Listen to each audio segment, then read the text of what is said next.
আমি তো এটা ব্যাপারটা নিয়ে কি বলবো, এফডিসিতে আমি অনেক অনেক মাস পরে গিয়েছিলাম। কষ্ট লাগে আসলে যে এফডিসিতে যখন আমি কাজ করেছি বা একদম মানে আমরা যখন কাজ করতাম মানে সব ফ্লোরে একদম কাজ হচ্ছে, বাইরে কাজ হচ্ছে, আর এখন সেই এফডিসিটা মনে হয় যেন একদম নিঝুম ময়লা, এখান দিয়ে ওয়াল ভাঙা, এখানে রং নাই, গাছপাতা মানে পাতা পড়ে আছে, খুব কষ্ট মনে হয় আর কি, কষ্ট লাগে। তো যারা হ্যাঁ কাজ নেই অনেক যারা জুনিয়র শিল্পী ওদের জন্য খুবই কষ্ট হচ্ছে আসলে। কারণ যখন আমরা কাজ করেছি আমাদের যারা জুনিয়র শিল্পীরা ছিল তখনও যে আহামরি পয়সা পেয়েছে তা নয়, তবে তাদের সচ্ছলতা ছিল ওই পয়সা দিয়ে। যখন আপনার কাজ নাই এখন তাদের জন্য খুবই অসুবিধাজনক, খুবই অসুবিধা হচ্ছে। তবে আমার মানে যতটুকু পারি আমাদের শিল্পী সমিতি থেকে বা আমরা যার যার ইসের থেকে যতটুকু সম্ভব চেষ্টা করা হয়, কিন্তু ওটুকু তার মনে করো তাদের এই পুরো সংসার পুরো জীবনটা তো চলতে পারে না, তাই না? তো এটা হলো একমাত্র আমাদের যদি যারা প্রডিউসাররা যদি এগিয়ে আসে কিছু ভালো ছবি যদি করে তাহলে আমার মনে হয় যে আমাদের জেফডিসি যে শিল্পীরা আছে এরা কিছু কাজ করতে পারবে, কাজ করে খেতে পারবে আর কি, তাদের কিছুটা হয়তো সচ্ছলতা বাড়বে আর কি। তো এটা আমি মনে করি এই মুহূর্তে কি বলবো আর কি, চাই যে সব প্রডিউসাররা ছবি করুক, আসুক, যে আমাদের শিল্পটাকে বাঁচাক আর কি, আমি বলবো এটাই আর কি। এই ব্যাপারটা নিয়ে আমি কথা বলতে চাই না, যারা শিল্পীরা যায় তাদেরও জানা উচিত যে কোন জায়গায় গেলে আমি আমার নিজেকে নিরাপত্তা দিতে পারবো কিনা, বা যারা মানে যারা আমাকে নিচ্ছে তারা আমাকে নিরাপত্তা দিতে পারবে কিনা, এটা আমার মনে হয় তাদের ব্যক্তিগত ব্যাপার আর কি, এটা আমি আসলে বলতে পারি না। এটা আসলে আমাদের শিল্পী, আমাদের দেশের শিল্পী রেখে বাইরের শিল্পীদেরকে টানছে, এটা আমি বলতে চাই আমাদের যারা মিডিয়ার যারা আছে তাদেরও এটা নিয়ে প্রতিবাদ করা উচিত, যে আমাদের দেশকে বাঁচানো উচিত, আমাদের দেশের শিল্পীদেরকে বাঁচানো উচিত, শিল্পীদেরকে বাঁচানো উচিত, শিল্পীদেরকে ভালো মতো তুলে ধরা উচিত, তাই নয় কি?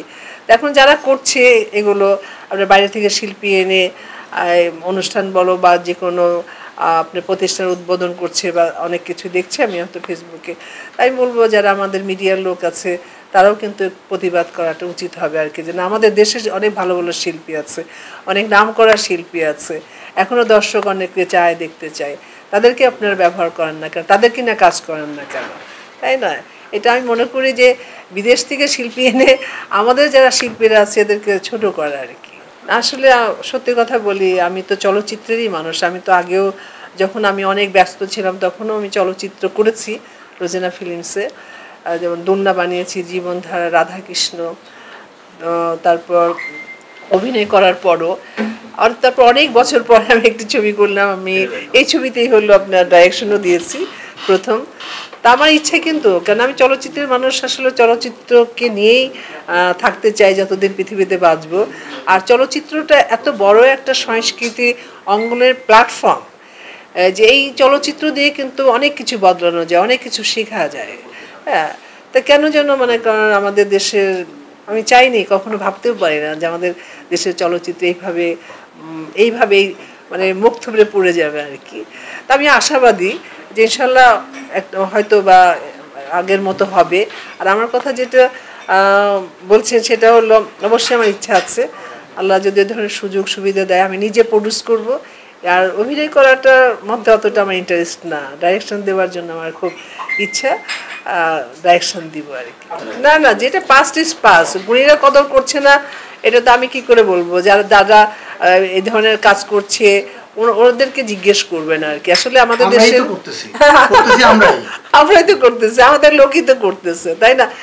আমি ব্যক্তিগতভাবে মনে করি যেখানে কদর নাই, যেখানে সম্মান নাই সেখানে না গেলেই ভালো আর কি। তো এই দুইটা মানে মানে বছরে 2-3টা ছবি রিলিজ হলে তো পুরো ইন্ডাস্ট্রি বাঁচে না, ইন্ডাস্ট্রি মানে উন্নয়ন হয় না, বা ইন্ডাস্ট্রি বা শিল্পীরাও মানে করেন যে একটা পর্যায়ে যেতে পারেন না। অবশ্যই বছরে অন্তত যদি বছরে আপনার 20-30টা ছবি কম করে হলেও যদি রিলিজ হয় তখন নাহলে ইন্ডাস্ট্রি বাঁচলো, বা ইন্ডাস্ট্রি যারা শিল্পীরা আপনার কিছু করে খেতে পারলো বা একটা পজিশনে আসলো। এখন আসলে আমি জানি না কারণটা কি, কারণ আমি অবশ্যই চলচ্চিত্রের মানুষ, চলচ্চিত্র এখন যারা করছে অতটা তাদের সাথে আমার যোগাযোগও নেই আর কি। তারপর আগে যারা প্রডিউসাররা ছিলেন ওনারা তো অনেকেই নাই, মারা গেছেন, আবার যারা আছেন তারা এখন চলচ্চিত্র করছেন না, বয়োজ্যেষ্ঠ হয়ে গেছে আর কি। তা আমি বলবো যে চলচ্চিত্রে করতে হলে অনেক, এখন তো অনেক বড় মানে পয়সার দরকার আর কি। তো আমি যারা মানে লগ্নি করতে চান চলচ্চিত্রে করেন, চলচ্চিত্রে কিন্তু একটা সুন্দর একটা মনে করেন যে প্ল্যাটফর্ম আমাদের আমাদের আমি আমি শুধু বলছি না, সারা পৃথিবীতে চলচ্চিত্রের মতো এত বড় প্ল্যাটফর্ম মনে হয় না যে কোনো সংস্কৃত অঙ্গন আর কি। তাই সেখানে যদি বিজনেসের মন নিয়ে কেউ যদি আসেন যে আমি বিজনেস ওইতে একটা শিল্পর একটা মানে পরিধি আমরা দেখালাম, একটা ভালো গল্প নিলাম, সেখানে একটা ভালো মেসেজ থাকবে, সেখানে বিনোদনও থাকবে, তারপর লাস্টে যেন একটা মেসেজ থাকে যে না এই চলচ্চিত্র দেখেছি লাস্টে আমি একটা করছি বা এমন কিছু। তো আমি তো বলবোই সবসময় যে আপনারা আসেন, চলচ্চিত্র করেন, আমাদের চলচ্চিত্রটাকে বাঁচান আর কি। তো এখন মানে তোমরা বলতে পারো ভাইয়া যে তোমাদের হাতে সব কিছু, যে চলচ্চিত্র কি করে বাঁচবে আপনারা এটা নিয়ে তোমরা একটা আন্দোলন করতে পারো, আন্দোলন বলবো না, কথা বলতে পারো আর কি। তারপর যারা এখন চলচ্চিত্র করছে তাদেরও দায়িত্ব আছে, যে আপনার কি বলবো যে মানে বছরে 2-4টা ছবি হচ্ছে, তা সেখানে যদি মনে করেন যে মানে আমি প্রডিউস করতে যাচ্ছি, তো যে রিমুনারেশনটা তো যদি একটু কমিয়ে দেয় তাহলে মনে হয় যে হয়তো চলচ্চিত্র হতে পারে, বা আমার মনে হয় আর কি যা উনি হয়তো আরেকটা চলচ্চিত্র করতে পারে, তখন আবার তাকে নেওয়া হলো। এইভাবেই আপনার আর মনে হয় একটু স্যাক্রিফাইস করে যারা এখন চলচ্চিত্রের অঙ্গনে আছে আর কি তারাও করতে পারে আর কি। স্যাক্রিফাইস করলেই কিন্তু আমার মনে হয় যে চলচ্চিত্রটা এগিয়ে যেতে পারে, মানে সবাই মিলেই আর কি। যেমন প্রডিউসার আসা দরকার, বা যারা শিল্পীরা কাজ করছে তাদের একটু রিমুনারেশনের দিক দিয়ে একটু কমিয়ে নিয়ে, সেটা বিনা পয়সায় কাজ করবে সেটা বলছি না, তো সে যেন পরবর্তীতে একটা ছবি করতে পারে, ওই ছবিতেও থাকলো সে।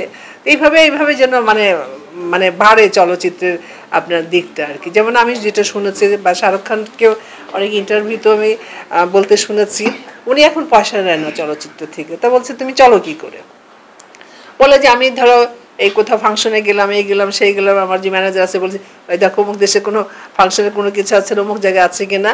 হ্যাঁ আমি চলচ্চিত্রে হলো আমার কোনো কাছে কোনো প্রডিউসার আসলে আমি বলি তুমি আমাকে পয়সা এখন দিব না, তুমি আগে আমার যে পয়সাটা দেবো ওইটা দিয়ে, ওই টাকাটা দিয়ে তুমি চলচ্চিত্রে বানাও, খুব ভালো একটা সাবজেক্ট নাও, চলচ্চিত্র চললে তুমি তখন আমাকে ডাবল রিমুনারেশন দেবে। আমি নিজে শুনেছি অনেক ইন্টারভিউতে আর কি। তা যারা একটা জায়গায় পৌঁছে যায় মনে করেন যে তারাও কিছুটা স্যাক্রিফাইস করতে পারে। তা আমার মনে হয় হয়তো বা মেবি আমাদের 2-4 জন আপনার যারা প্রডিউসার আসতে পারে আর কি।